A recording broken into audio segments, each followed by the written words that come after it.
desde Radio del Plata te saludamos el profe Romero, Walter Gugar y Claudia.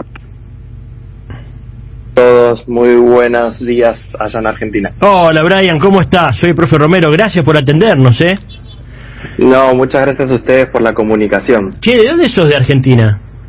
Yo soy de provincia de Buenos Aires, San Vicente. De San Vicente, del sur de la provincia, del conurbano, del sur del conurbano. Del conurbano, exactamente. El primer pueblo yendo desde capital o el primer pueblo del conurbano viniendo desde el interior. Sí, es verdad, tenés razón. Sí, qué bárbaro, hace 10 años que estás viviendo allá. Y hace un poquito más de 11 años, porque yo llegué en el 2009. Así les ¿Y volvés periódicamente? ¿Venís? ¿Cómo? Sí, yo generalmente, sin pandemia, vuelvo todos los años, me quedo un par de semanas, pero bueno, el año pasado me quedé un poco más porque justamente me quedé varado, así que estuve 10 meses en Argentina, pero bueno, ya pude volver de vuelta en enero de este año. ¿Qué se extraña desde China a la Argentina, Brian? Yo en realidad soy una persona que no extraño mucho. Yo cuando estoy en Argentina no extraño China y cuando estoy en China no extraño Argentina. Pero por ejemplo, una cosa que me pasa siempre, que es cuando llueve, esas ganas de comer unas tortas fritas con un mate cocido no me las saca nadie. Así que eso es lo que más extraño, sí. Qué bueno. ¿Y qué tomás, mate cocido? ¿Mate tomás allá? Mira, yo mate a mí me gusta compartirlo, porque el mate tomarlo solo a mí no me causa mucho entusiasmo, ¿no? Pero sí, tengo un par de amigos argentinos acá y a un par de amigos extranjeros también y también a chinos los hice adictos al mate, así que de vez en cuando tomo un poco de mate. Muy bien. Bueno, Brian, contanos un poco, cómo se vivió, cómo viviste la llegada del coronavirus ahí en el centro donde se inició todo, donde nos enteramos aparentemente, ¿no? Tal vez en algún momento nos enteramos de alguna otra cosa, pero en principio apareció ahí, ¿no? Exacto, por el principio acá fue el brote, ¿no? Fue donde explotó. Todavía no se sabe bien el origen, porque si bien hay mucha evidencia que dice que desde el 2019 ya en Europa ya recorría el virus, ¿no? Pero bueno, en sí la explosión del coronavirus sucedió acá en la ciudad de Wuhan. En este momento yo estoy en Wuhan. Yo trabajo desde hace 6 años con la televisión de Hubei. Hubei es la provincia de la cual Wuhan es capital. Entonces yo generalmente todos los meses vengo para esta ciudad. A mí me agarró justo en invierno, en enero del año pasado, en un momento que estaba planeando mis vacaciones de Año Nuevo Chino, porque en el Año Nuevo Chino la gente sale de China o se va a su ciudad natal, y en mi caso fue que yo estaba planeando un viaje a Europa y explotó esto del coronavirus. Y bueno, explotó acá y yo a los 2 días me fui para Europa, y acá en Wuhan se cerró completamente, empezó esa cuarentena famosa en la cual, fue muy estricta y duró 76 días, ¿no? Esa cuarentena fue muy estricta, pero a su vez tenían un montón de testeos y además construyeron los 2 hospitales modulares, uno en 10 días y otro en 18 días para atender a la cantidad de casos que había, ¿no?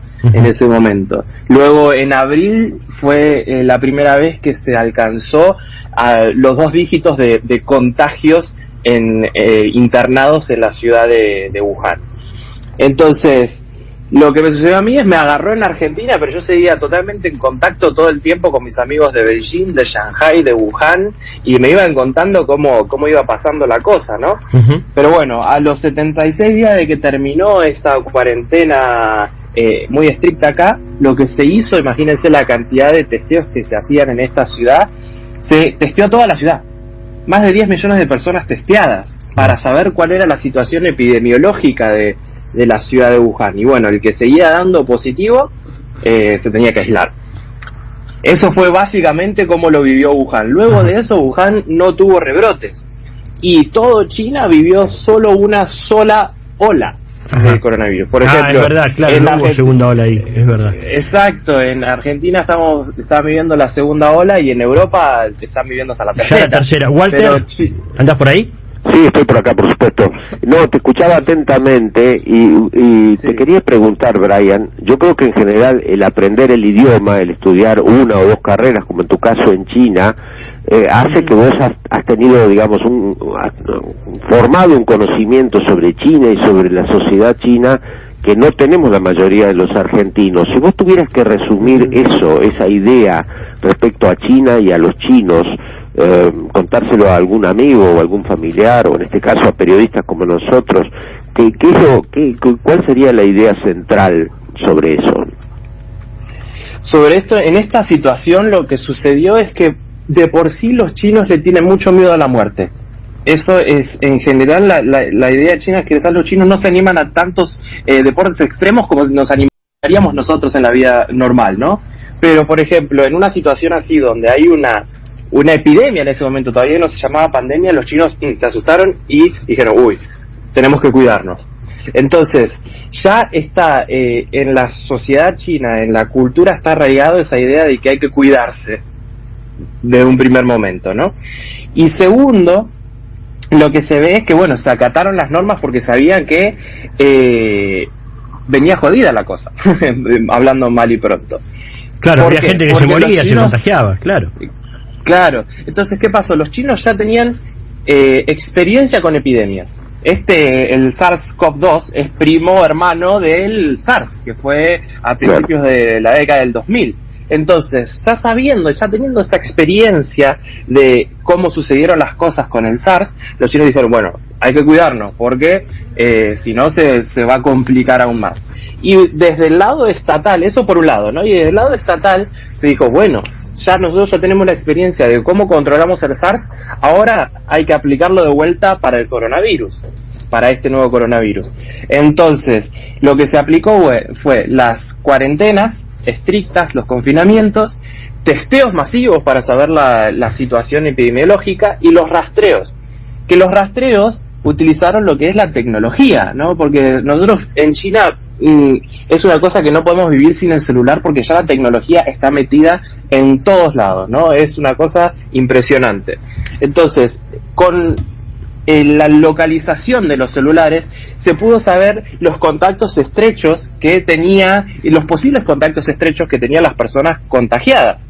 Entonces no era necesario de decir, esta persona se contagió, ¿con quién estuviste? ¿Dónde estuviste? No, solamente con la tecnología, la localización de los celulares se sabía, probablemente estuvo en contacto con esta persona. A ese contacto de riesgo estrecho también lo confinamos, ¿no? Lo aislamos. Así que es como se manejó la pandemia aquí. Brian, Claudia te saluda. Y contanos cómo fue el tratamiento que hizo la prensa, porque por ejemplo nosotros acá en Argentina desde el último año estamos como bombardeados de información de todos los rincones del planeta, acerca de coronavirus, posteriormente de las vacunas. ¿Cómo fue el tratamiento en la capital en donde vos te manejás? ¿La prensa estaba tal cual 24 horas informando acerca de las diferentes cuestiones que atañen a la pandemia? Sí, obviamente, sobre todo lo que fue la televisión de Hubei y se llama CCTV, que vendría a ser la televisión central y central de medios, ¿no? Daban información fehaciente de los casos. Por ejemplo, en tal provincia hay tantos casos y se contagió, por ejemplo, 10 casos, tantos hombres, tantas mujeres en tal lugar y tal lugar. Entonces se daba la información tan exacta que uno sabía dónde no tenía que ir, por ejemplo. Entonces eso por un lado, y por el otro era, bueno, todo el tiempo decir, no compartamos, por ejemplo, los palitos. Acá la comida es, por ejemplo, en una mesa se pone la comida en el medio y cada uno con sus palillos utiliza se va sirviendo, pero no, se daba la idea de que, bueno, ahora hay que tener unos palitos en el medio que sean, que todos lo usan para servirse y no tener que utilizar los palitos individuales, ¿no? Por ejemplo, eso es un pequeño detalle, como para nosotros con el mate, ¿no? Exacto. Y también, bueno, la información desde central, y también la idea de sacar los rumores y salir a desmentir rumores de ciertos lugares, ¿no? Eso también fue muy importante también para llevar tranquilidad a la sociedad. Brian, Me imagino que tenés siempre, ¿no?, un ojo y un oído con la realidad política, económica, social de China, y otro la Argentina, bueno, como contás, ¿no?, compartís. Sí, sí. ¿Cómo estás viendo la gran discusión hoy por estos días con respecto al tema de la pandemia? Es el tema de ir o no a la escuela. ¿Vos qué crees en ese sentido frente a esta segunda ola? ¿Vos qué te parece lo más razonable, de acuerdo a lo que vos viviste allá en China también? Lo ideal sería suspender el tema de la presencialidad controlada, no ir, ¿cómo hacerlo a distancia? ¿Cómo ves eso? Acá lo que se hizo fue cuando se hicieron los confinamientos por la cantidad de casos. Lo que vemos ahora en Argentina, la cantidad de casos es muy grande, ¿no? Sí. Ahora en el mundo se está hablando de la cantidad de casos y la gravedad de la India, ¿no? Pero si vamos a hablar de cantidad de población y de proporción, claro, de las cosas, quizás Argentina está incluso peor que la India en este caso. Entonces, lo que yo te voy a decir es lo que hizo China. Mi opinión personal es otra cosa. Lo que hizo China fue, cuando hay gravedad de casos, bueno, se suspenden las clases, no se va a la escuela, no se junta, no hay un foco, porque no es solamente los chicos, sino también los profesores, claro, y demás, ¿no? Claro. Y no la discusión es el viaje, ¿no? El ir y volver, eso, ¿no? Digamos, ¿no? Es todo, es todo, que yo lo comprendo, pero hay otra cosa que comprendo también, y que también China lo dijo, y la Organización Mundial de la Salud también lo dijo que los confinamientos y las restricciones no pueden ser eternas. Claro, ¿por qué? Supuesto.